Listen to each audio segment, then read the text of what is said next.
The one who's clothed with fire. Your voice resounds like thunder. We glorify your name. Alabadaina, the one with eyes of fire. Your name is full of wonder.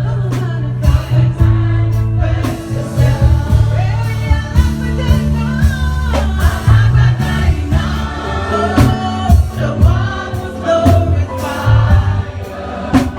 Your voice resounds like thunder. We glorify your name.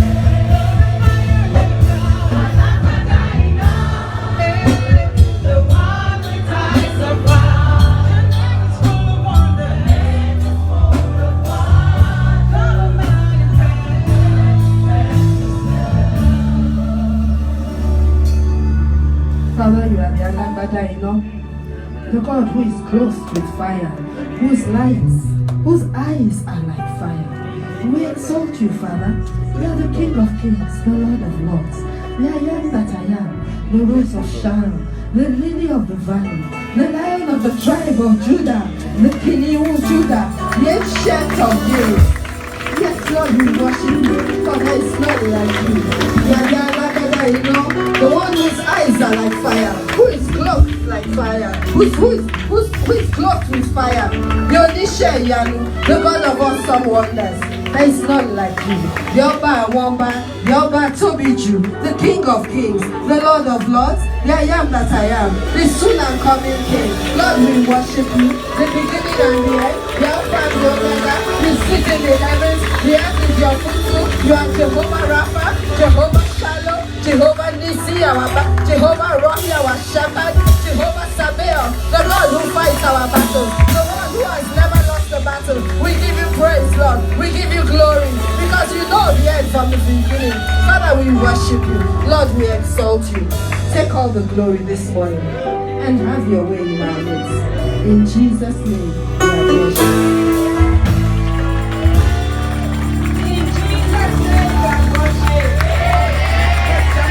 The King of Kings, thank you, Father. God bless you. God bless you. You may please be seated. Deacon Ife, God bless you. We are truly blessed to have you in our midst. It was an awesome time of worship and praise. Were we not blessed, Rose of Sharon? Yeah. We were blessed. Come again. Yes, come again. Our Father and our God, we thank you for this time. Lord, I hide myself behind you. I humble myself. Lord, take over. Take the stage. Have your way. Speak to us this morning. Let every man, every woman, every child, including myself, in this auditorium today, let our lives never remain the same. In Jesus' name, we are prayed. Amen. In Jesus' name, we are prayed. Amen. Mr. Camera, don't intimidate me with your camera, please. Yes, Just arrange yourself. I can't preach with you standing there. Praise the Lord. You know, Deacon Alex, thank you for that word this morning. God bless you. We shared a word that no matter what we're going through, it's a divine setup.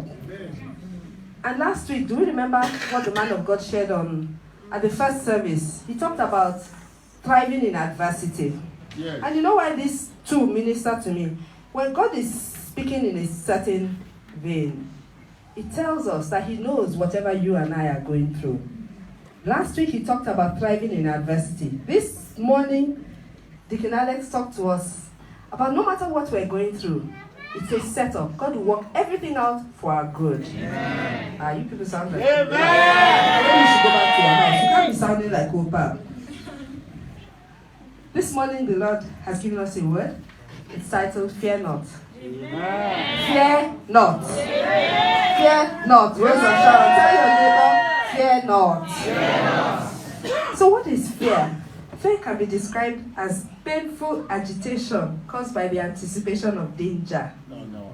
It means to be afraid, to be apprehensive, and it usually signifies the loss of courage. So let's stop for a minute. You are driving, you are the robots, and you look right and you say, God, what's the first thing? Fear. That's the first thing that comes normally. Yes, you shout Jesus because you are afraid. Yes. You shout Jesus because you are afraid. Fear comes to your mind. What is that feeling you have? Or you hear gunshots all of a sudden. It's fear. And that's what God wants us to talk about this morning. Sometimes we're afraid before we go into an exam or a test. It could be a literal exam in college, in university, in your whatever. It could be a test, a life test to do with hospital. Maybe you've gone for a test and they need to diagnose the root cause of a problem before you get the results. There's fear. It could be that you're going for an interview. Or it could be that you are facing a difficult situation and you don't know how it's going to end. Sometimes the emotion of fear in us is so intense that it paralyzes us. As a matter of fact, the very first thing that fear does is it paralyzes us from any proper action. That's what it does. And I searched the Bible and I found out that fear not appears 144 times in the Bible. 144 times. Are the Bibles in the house? Yes. Only the ones in front. Yes. I keep asking this question. Are the Bibles, if the Bibles are in the house, even if it's a phone and an iPad, please just wave. I just want the comfort that the Bibles are in the house. If the Bible is not on your phone, don't wave. Are the Bibles in the house? Whether it's a phone, an iPad, a real Bible, there are too few Bibles in the house. Yes. The people at the back row, you don't have Bibles, you're just looking at me. God bless you. Preach to your Bible and bring it next week. Praise the Lord. Amen. Okay, so I said I searched the Bible and fear not fear, but fear not occurs 144 times in the Bible. 144 times. That is quite important. God is very definite about not wanting you and I to be afraid. In particular, for that person going through a distressing situation, He doesn't want you to be afraid. This morning we're going to be looking at Isaiah 41 from verse 10. But just between 10 and 14, he says, fear not 3 times. Just between verses 10 and 14, in 3 verses. So when a person says the same thing 3 times, what are they trying to do? They are trying to get your attention and mind. If you are talking to a teenager, you talk to them the first time, and they don't listen. It's usually teenagers who you talk to, and you have to repeat and repeat. When we keep repeating ourselves, it's because we repeat ourselves for emphasis. We want to make sure that they've heard us and that if we're giving them an instruction, they follow through on it. Yes. So God has repeated that word in this scripture, and we're going to read it. Can we have Isaiah 41 from verse 10? And I'm going to ask that somebody in the audience will please read it for us. Isaiah 41 from verse 10.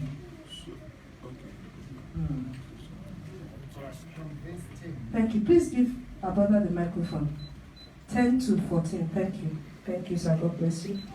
Verse 10 says, fear thou not, for I am with thee. Be not dismayed, for I am thy God. Amen. I will strengthen thee, yea, I will help thee. Amen. Yea, I will uphold thee Amen. with the right hand Amen. of my righteousness. Amen. Verse 11. Behold, all they that were incensed against thee shall be ashamed Amen. and confounded. Amen. They shall be as nothing, and they shall strive, with thee shall perish. Amen. Verse 12. Thou shalt seek them, and thou shalt not find them, even them that contended with thee. Amen. They that walk against thee shall be as nothing, and as a thing of naught. Amen. Amen. 15. For I, the Lord thy God, will hold thy right hand, Amen. saying unto thee, fear not, I'll help thee. Amen. 14.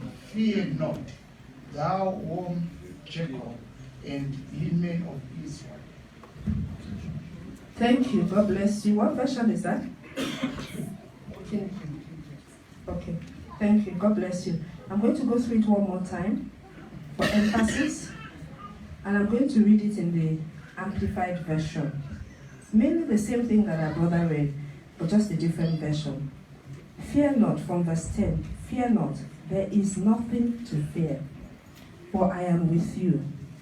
Do not look around you in terror and be dismayed, for I am your God. I will strengthen and harden you to difficulties. Yes, I will help you. Yes, I will hold you up and retain you with my victorious right hand of rightness and justice. Behold, all they who are enraged and inflamed against you shall be put to shame and confounded. They who strive against you shall be as nothing and shall perish. You shall seek those who contend with you, but shall not find them. They who war against you shall be as nothing at all. For I, the Lord your God, hold your right hand. I am the Lord who says to you, fear not, I will help you.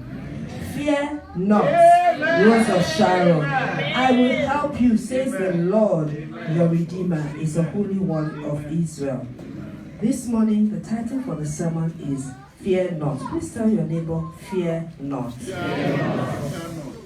Fear not. God is saying to you this morning, He's saying to somebody here this morning, fear not. In other words, do not be afraid. You may be going through a distressing circumstance, but He's saying, do not be afraid. He's saying, fear not the threatenings of the enemy.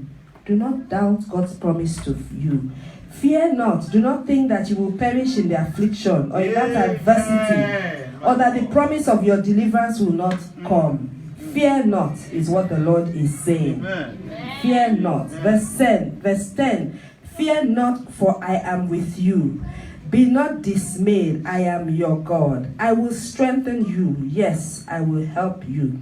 I will uphold you with my righteous right hand. If you remember when we read the Amplified Version, please, do you have the Amplified Version? Can you put it up? Fear not. There is nothing to fear. Amen. You know, the very first time God showed me this, I was going through an adversity. I can't remember what it was, but I was filled with fear. And the Spirit of the Lord led me to read this version. And when I read, fear not, there is nothing to fear, I just laughed. I thought, how can you be telling me there is nothing to fear? Isn't that how you and I feel very often?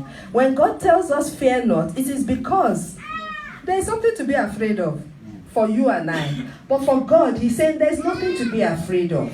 If we remember Peter and what happened to him, remember Peter said to Jesus, Lord, tell me to come to you on the water. And Jesus said, come. And immediately he received the strength, the ability to walk on water. Was there something to be afraid of? No, there was nothing to be afraid of. But Peter started to walk excitedly. And then when he looked at the waves, the Bible tells us he was afraid. And only then did he begin to sink.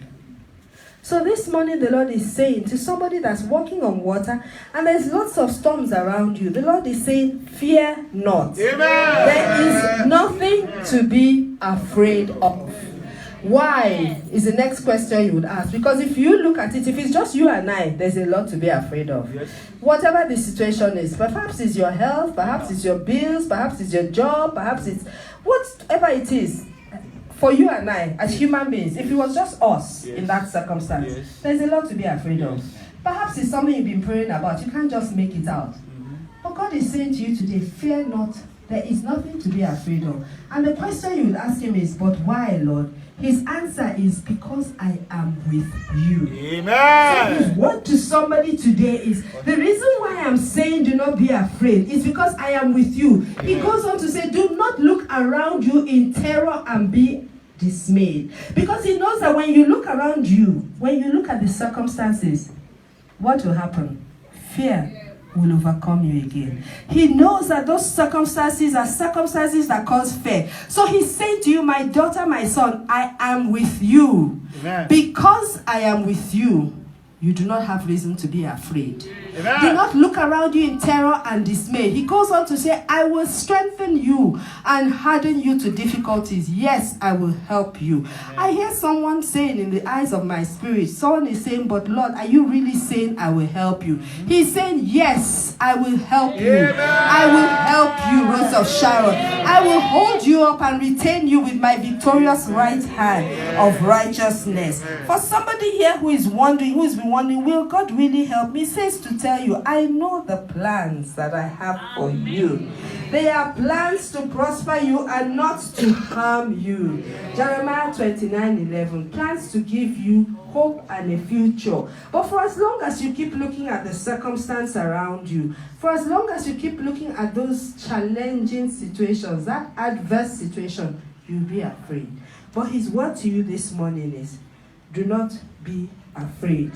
He says, fear not, because he, the God of heaven, the almighty God of battle, the Jehovah Sabaoth. Who is Jehovah Sabaoth? He's a mighty man of war. He's the one who fights the battles, who has never lost a battle. And that is the God that is saying, I am. The I am that I am is with you. His presence is with you. Do not be dismayed, because the one to whom all power belongs is with you. The one to whom all power belongs is with you. Is there someone that's contending with you? He's saying, I, the I am that I am with you. That is why I'm saying, do not be afraid. Are you weak today? He will strengthen you. Perhaps you are even without friends in that situation. You know, there are times, some of us may have been through a situation where you have friends, but when you are going through that situation, we feel isolated. Is there somebody there that can identify with that? It may even be that your husband or wife is there, you have friends, you have lots of friends, but in that adversity, you can still feel isolated. Can you identify with that this morning? Yes, we can. And he's saying to you that even if you are without friends in quotes, because in that situation, perhaps you are not able to share with them. Perhaps you shared with them on the surface, but you are not able to cope with it. He's saying to you that he, the God of heaven, will help you. Are you feeling that you are ready to sink and fall?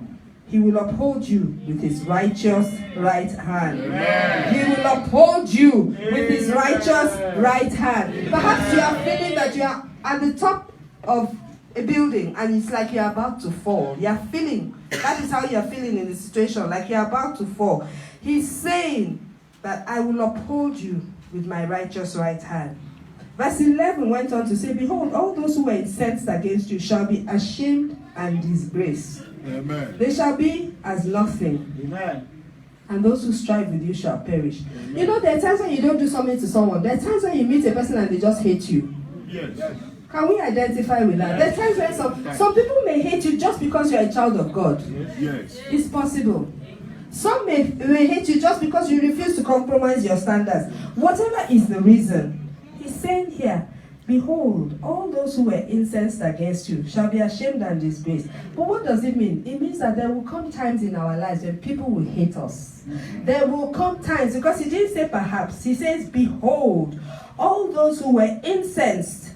What does it mean to be incensed? To be livid, to be really angry. Perhaps you are facing a situation where there's such hatred directed at you. God is here for you today. And he's saying all those who are incensed against you shall be what? They shall be ashamed and disgraced. They shall be as nothing. What does it mean to be as nothing? And those who strive with you shall perish. Amen. They shall be as nothing. What that means is that the time will come when those who hate you will not be an issue in your life. Amen. The time will come when those who strive with you will be irrelevant. They will have, right now, their striving is causing you a lot of discomfort. But God is saying that the time will come when their striving and their hatred will be irrelevant. Why? Because God will lift you up out of their situation. Amen. Lift you up out of their sphere of influence. Amen. Lift you up and set you on high to a place where it won't matter what they do, because he would have taken you away from there and lifted you on high. An example is Joseph. Joseph is one who his brothers treated him very badly. For as long as he was in their midst, he was fine. They were nasty to him. He went through a lot. They sold him into slavery. He went into jail. But remember, Joseph eventually became the prime minister. Can you see that this scripture came to pass? Those 11 brothers, when he was prime minister, would it have mattered if they had continued to strive against him? No. Because at that point in time, he was so senior. God removed him completely and set him in a place where they were completely out of his reach. There's once a woman of God who, and you know, sometimes we think that the people that strive with us are only people outside in the world. Even in the church, sometimes people can strive. That's true. There was once a woman of God a man of God was continuously striving against her, continuously trying to raise campaigns of discredit, continuously trying to make trouble for her in the house of God. And she continued to pray. And eventually this scripture came to pass. Because by the time God dealt with that man, he was there but he was not there. You know what it means for a person to be there but they are not there. Hello? Rose of Sharon, are you cold this morning? No. You know what it means for a person to be there but they are not there? Yes. By the time God deals with a person, God is able to deal with a person such that you see them but they are unable to impact you in any way. This particular man of God obviously was up to all sorts of nonsense. By the time God exposed him and dealt with him, he was in a position still seemingly there but not there. Yeah. He couldn't impact her any longer because God had made him more or less irrelevant. He didn't have a voice. Maybe that's the simple way. He no longer had a voice. So God is saying to somebody this morning, all those who are incensed against you, Rose of Sharon, they will be ashamed and disgraced. They shall be as nothing, and those who strive with you shall perish. Though your enemies are formidable, strong, and insolent. Insolent, does that not remind us of Sennacherib? Sennacherib who said to Jehoshaphat and to his men, don't even let Jehoshaphat make you think that your God will help you. That is what the enemy is saying to some of us.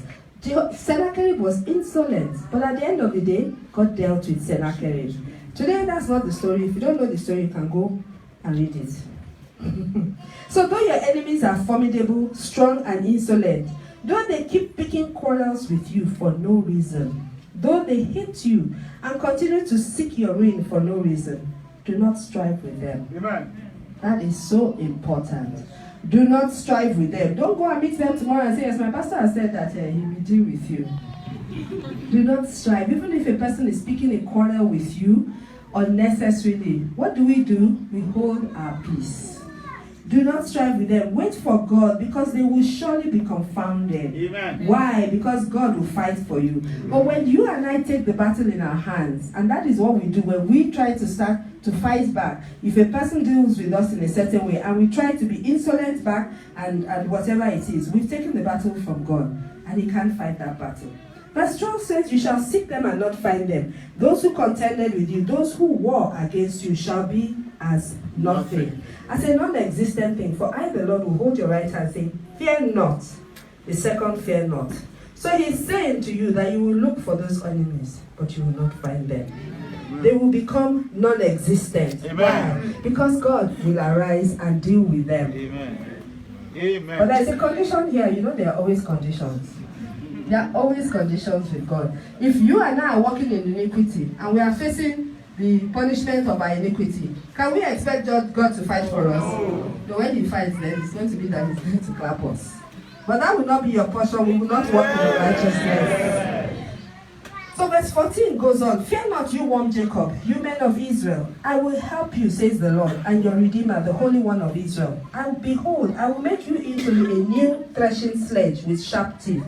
You will thresh the mountains and beat them small, and make the hills like chaff. You will winnow them, the wind will carry them away, and the whirlwind will scatter them. You will rejoice in the Lord and glory in the Holy One of Israel. The Lord is saying to someone here who was formerly weak and defenseless, trampled upon by everyone. He's saying you will become a terror to the enemy. A terror not to people, but a terror to the enemy. Something we must remember is that even when people come against us and are nasty to us, it is not those people that our battle is with. It is the enemy that raises that battle against us. And he's saying that we will become a terror to the enemy. He says, I will help you. The Lord says to tell someone here, fear not. I will help you. Do not be afraid that adversity or difficulty you are going through will drown you. Why? Because I, the God of heaven, I am right by your side. I will help you. So let's look very quickly at a few people whom God told to fear not. The first is Abraham. When he was afraid that he was aged and would die barren with no son, God said to him, fear not. Genesis 15 verse 1. After these things, I read 1 and 4. After these things, the word of the Lord came unto Abraham in a vision, saying, fear not, Abraham. I am thy shield and thy exceeding great reward. And behold, the word of the Lord came to him, saying, This shall not be thine heir, but he that shall come forth out of thy own bowels shall be thine heir. Genesis 21 verse 1 says, And the Lord visited Sarah as he had said, and the Lord did unto Sarah as he had spoken. For Sarah conceived and bore Abraham a son in his old age, at the set time of which God had spoken to him. And Abraham called the name of the son that was born to him, whom Sarah bore to him, Isaac. So at a point in time, Abraham was 90 and didn't have a child. And he thought that he was not going to have a child, and he was afraid. And some people here are afraid for diverse reasons. Maybe you're afraid because you haven't had a child, or afraid because you haven't met someone, or afraid because you are looking for a job, whatever it is, or you're afraid about your health. God is saying, do not be afraid. Amen. Do not be afraid. Amen. And God made Abraham that promise, and we saw in Genesis 21, 1-3, that he fulfilled his word. So if God has given you a word, he's saying this morning, fear not, hang on to that word. Interestingly, when Deacon Alex was preaching this morning, he said to us, hold on to that promise that God has given to you. And if you don't have it, ask him for insights into what you are going through. He will give you a word. He will give you a word, hold on to that promise. God told Abraham, you will have a child, and he had the child. Amen. The next person is Isaac. In the land of the Philistines, they contended with him because he continued to prosper. Genesis 26 verse 12 tells us that Isaac sowed in the land and received in the same year 100-fold, and the Lord blessed him. Amen. And the man waxed great and went forward, and he grew until he became very great. For he had possession of flocks and possession of herds and a great store of servants. And the Bible says the Philistines envied him. Yes. The Philistines envied him. Remember we said it earlier on. It is possible for people to hate you because of something good in your life. They may hate you because God has blessed you in one way or the other. But Genesis 26:16 says, and then it goes on to say, so God had blessed Isaac, blessed him so much, the Bible says the Philistines envied him. But then we go on to Genesis 26:16, and Abimelech said to Isaac, that is the king of the Philistines, go from us, you are much mightier than we. So they actually chased him away. In fact, if you read the story, it's very interesting. Everywhere he went and plugged and got a well, they plugged it with sand. So it's as good as people say, not making way for you, people making life difficult for you. Some people will envy you if you are doing well. Some people will envy you, some people will hate you, some people will try to make life difficult. But what is that word for you this morning? He's saying, fear not, I am with you. Fear not. And Genesis 26:24 says, and the Lord appeared to Isaac the same night and said, I am the God of Abraham thy father. Fear not, for I am with thee, and will bless thee and multiply thy seed for thy servant Abraham's sake. So we've seen that the Philistines envied Isaac. We won't read the rest of Isaac's story, but suffice it to know that Isaac prospered. He prospered and God was with him. God fought his battles for him. The same way God is saying to somebody this morning, fear not. Why must you not be afraid? Because God is with you. Only one or two people are certain. But at the end, if you are not certain that God is with you, you can pray. Joshua is another one. Joshua, we know the story of Joshua and Achan. Joshua sent just a small army when the children of Israel were beginning to possess the land. Because there were so many and Ai was a small place, he sent just a few people to go and fight the battle on Ai. But unknown to him, somebody, Achan, had carried their cursed thing. And so God was not with them. And so they lost the battle. And Joshua was afraid. They lost the battle because Achan sinned. And now they had to go back and fight. Listen to what Joshua said. Oh well. Joshua went before the Lord. He was afraid and said to the Lord, Lord, why did you do this? That's not part of the sermon. But at the end of the day, God said, get up from your face. That somebody has sinned. Somebody has taken their cursed thing, which I said they shouldn't. And they eventually traced it to him. So now they get to a certain point. They needed to go back and battle. And Joshua was afraid. That could happen to you. Perhaps you've done an exam before and you failed it. And now you are doing the exam again. You might be afraid. But God's word to you is, do not be afraid. Amen. The fact that you failed the first time doesn't mean you failed the second time. Amen. Or perhaps you are here and you proposed to a sister and she said, get lost. And you are afraid. The fact that Sister A said no doesn't mean that there isn't a sister for you. Hallelujah. You can go back. God bless you. That's the only person that's acknowledging that. You can always go back to God, and He will show you who the right one is. Amen. Joshua 8:1 says, "And the Lord said to Joshua, Fear not, neither be thou dismayed. Take all the people of war with thee and arise, go up to Ai. See, I have given you into your hands the king of Ai, and his people, and his city, and his land." And the Bible tells us in Joshua 8:25 that everyone in Ai fell that day, both men and women, 12,000. And Joshua burnt the whole of Ai. And even the king of Ai, they killed. God helped Joshua. So God's word to somebody today is the fact that you failed in a certain area is not enough reason for you to give up completely. You failed in an exam, you failed in a proposal, maybe a project proposal, maybe a sister proposal, or whatever it is. Where you failed before, the Lord is saying, you can still go back again. Amen. I'm not saying go back and meet the same sister. Don't go back and meet the same sister.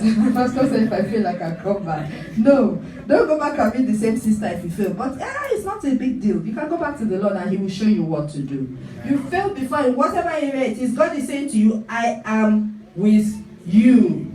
And why is it, as I begin to round up, why is it that you and I must avoid fear? But before we say that, one thing is clear, is the fact that every time when we are afraid, what happens? Fear prevents us from action. Fear paralyzes us. If, for example, you're in a situation where you're in a plane and they suddenly announce something that is contrary, what happens when they announce things that are contrary in a plane? People start being afraid. That's when you know what's inside the person. That's when you know that people start shouting. Even the ones that have not been to church for 6 months, they will start shouting the name of Jesus. Yes. I remember our father in the Lord shared a story like that. He said he was flying somewhere and suddenly the plane developed a problem. And immediately, say even the Muslims around him, some of them were shouting the name of Jesus. And the ones who he knew probably were not. Everybody was just shouting the name of Jesus. And immediately he started to commune with his father. Lord, my daddy, you didn't tell me this how I'm going to end up. And he said, the Lord said to him, no, I wanted your attention. So at the end of the day, there were certain things that God wanted him to do, and they got it. And he said when they finished that conversation, the pilot came back and said, well, we have been able to get out it was the wheels. They were supposed to land, and the wheels couldn't come, and they thought they were going to crash land. So they had announced that, and everybody just went into gear 6 with their kind of prayers. And he was just sitting down there communing with his father.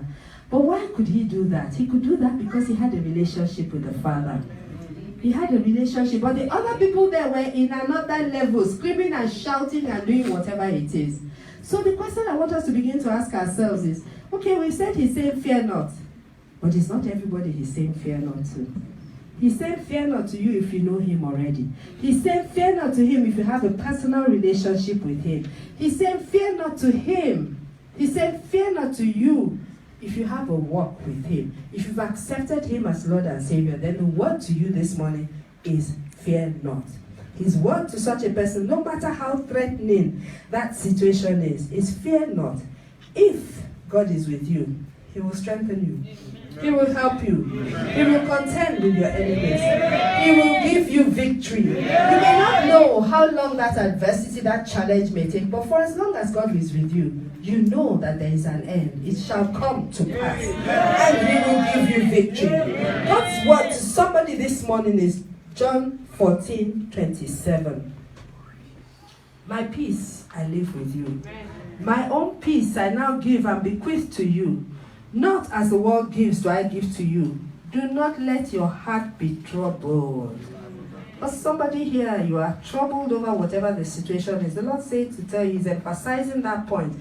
Do not let your heart be troubled. At the storm and the challenges that you see that are around you, he says, do not let your heart be troubled. Neither let it be afraid. For another person, the situation that you are facing is intimidating you. You are filled with fear. But he says, stop allowing yourself to be agitated and disturbed, and do not permit yourself to be fearful, intimidated, cowardly, and unsettled. God's word to us today, Rose of Sharon, is fear not, no matter what adversity you are going through. He's saying, do not be afraid. Please, can we put that scripture I mentioned in the beginning, Isaiah 41 verse 10 in the Amplified Version? as I begin to round up. Isaiah 41 verse 10. If you don't take anything else home today, you need to take this home. Please, technical, put it up. Isaiah 41 verse 10 in the Amplified Version. As I round up, I go back to where I started from. He's saying to somebody here, fear not. There is nothing to be afraid. Can we have all heads bowed and all eyes closed? For somebody here today, the Lord is saying, there's nothing to be afraid of. You look all around you, it's a storm. But the Lord is saying, fear not. There's nothing to be afraid of. And the reason for that, He's saying, I am with you. But I want to ask, before we go on, I want to ask, is there anybody here, all heads bowed and all eyes closed? The Lord is saying, fear not. But the fear not He's saying are to those that are His children. This is one of the blessings of His children. The Bible tells us in John chapter 3, verse 3, unless you are born again, you cannot see the kingdom of heaven. Each one of us was born a sinner. Some of us try to make things right by coming into church. But coming into church will not give us a stand at the end of time. And that is why Jesus came and died for you and I. So I want to ask this morning, perhaps you may have been visiting church lots of times, but you've never got to the point where you've accepted Jesus as your personal Lord and Savior. Please, can I ask that you just wave your hand where you are? Is there anybody here I want to give that call? You've never accepted Jesus. God bless you. I see your hand. God bless you, brother. I see that hand. Please, can you stand where you are? I saw that hand. Please just stand where you are. Please stand where you are. Just stand where you are. Ushers, please give him a card. Is there anybody else? Is there anybody else? It's not something to be ashamed of. I want you to know that you are extra special. If that's the only reason God brought you here today, it's important. Is there anybody here? Perhaps you've been going in and out of church. Perhaps you've even accepted Jesus as your Lord once, but you have kind of walked away. You know your relationship with Him is not really right. Can I just give that call? Is there somebody else here today? Even if you are just coming in and you've never accepted Jesus as Lord, can I ask that where you are, you just please wave? I'm giving the call this morning. The reason is because we've been talking about fear. And I want to pray regarding fear, but I need to make sure that when we pray about fear, He will hear your prayer. So I want to give that call one more time. You are here this morning and you've never accepted Jesus as your Lord and Savior. Please, can I ask that you wave and maybe stand where you are at? Secondly, you may have accepted Jesus as Lord once, but you haven't walked with Him. You've fallen back. Can I ask that you wave your hand? Is there anybody else in the auditorium? Okay, I'm going to pray with you. Have you given the brother a card? I'm going to pray with you. For the brother who put up his hand, please just pray after me. Please just pray after me. Dear Lord Jesus, thank you for dying for me. I ask your forgiveness of my sin. Please wash me in the blood of Jesus. Come into my life and be my Lord and Savior. Thank you, Lord, for dying for me. Thank you for making me your child. Thank you for writing my name in the book of life. In Jesus' name, amen. Father, Lord, I thank you for your son. I thank you, Lord, that today the angels are rejoicing because he's given his life to Christ. And I pray, Lord, that on the last day he will surely not be found wanting.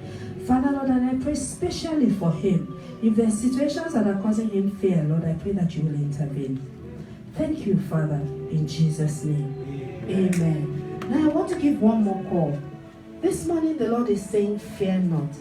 Perhaps you are, and we've said that fear paralyzes. Perhaps you are someone who struggles a lot with fear. Whatever the circumstances are, you are afraid, constantly afraid. If that is your situation and I want to pray with you, please just stand where you are. Or it may be that you are going through a challenging situation and you are so afraid. Please just stand where you are. God bless you. I see those people. You are going through a challenging circumstance and you are filled with fear. Please just stand. You see, the reason why I had to give the altar call first is if you haven't accepted Jesus as Lord, and I pray this prayer, we'll be wasting our time. Father, Lord, you see your sons and your daughters. They're standing. Each one of them is facing some adversity, some challenge, some situation that's causing them fear. Lord, I bring them before you. But Father, I pray, Lord, that even at this time, you will quiet their heart. That even at this time, you will speak a word in their spirits, Lord. Even at this time, Lord, you actually have spoken. That's what the Lord is saying. I have spoken through this word. And my word is to not be afraid because I am with you. For each one of them that is standing, Lord, I pray that you will quiet their hearts with your word. I pray that you will intervene in that situation. Is it an adversity? Is it a challenge? Is it whatever it is, Father, Lord? I speak your peace to their life. Father, Lord, you have said that your peace you have given to them. Not, you've given us your peace, not as the world gives. And therefore I pray for them this morning that your peace which passes all understanding, even as they are standing, that peace will calm their heart. That peace, Lord, even as Jesus spoke to the situation, Father, we speak peace to that situation they are in. Father, Lord, we speak peace to that situation. And we say, Father, even in that situation, visit them and calm the storm. Lord, we know that at times, not at times, at all times, it is your time that you will calm the storm. But I pray it is your time that you turn the situation around. Lord, I pray that though they may be going through the fire, it will not burn them. Though they may be going through the waters, it will not drown them. Though they may be going through the adversity, you will make a way for them through it all. You will make a way on the left and on the right, and they will pass through onto dry ground. Lord, perfect that which concerns each of them. And for the one who is constantly and easily afraid, I speak your peace. I speak your peace to them. Lord, they will hang on to you and they will hang on to your word.